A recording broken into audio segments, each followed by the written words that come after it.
ప్రభునందు ప్రియమైన సంఘ బిడ్డలకు, దేవుని బిడ్డలకు ఈ ఉదయకాల సమయంలో ప్రభు యేసుక్రీస్తు నామములో అందరికీ వందనాలు తెలియజేస్తూ ఉన్నాను.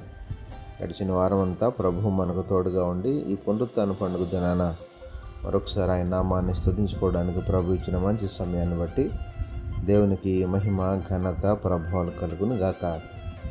ఆమెన్. అనుదిన వాక్యాహారం ద్వారా ఈరోజు దేవుడు మనకిస్తున్న వాక్య వాగ్దానం, దేవుడు విశ్వాసము ద్వారా సమస్త ఆనందముతోనూ సమాధానముతోనూ మిమ్మును నింపునుగాక అని రోమాపత్రిక 15వ అధ్యాయము 13వ వచనంలో మనం చూస్తూ ఉన్నాం.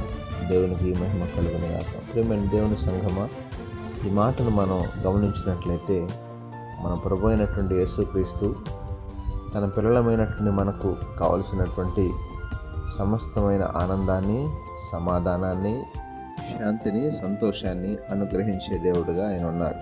అయితే ఇక్కడ మనం వాక్యంలో గమనించినట్లయితే విశ్వాసము ద్వారా అనేటటువంటి మాట మనకు కనపడుతుంది. దేవునికి స్తోత్రం.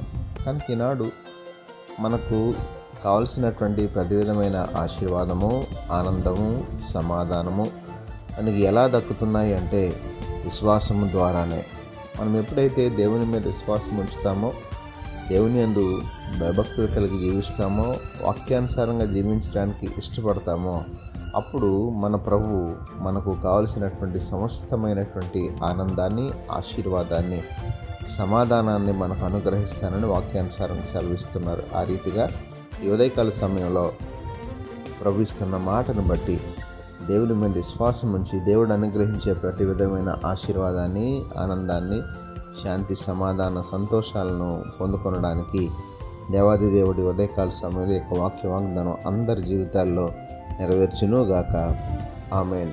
పరిశుద్ధుడైన మా దేవ, ప్రేమగల మా తండ్రి, ఈ ఉదయకాల సమయంలో మరొకసారి మీ శ్రేష్టమైన ఉన్నతమైన నామానికి వందనాలు, స్తోత్రాలు చెల్లిస్తున్నాం ప్రభా. ఈరోజు మీరు మాకు ఇచ్చిన వాక్య వాగ్దానాన్ని బట్టి నీకు స్తుతులు, స్తోత్రాలు చెల్లిస్తున్నాము తండ్రి.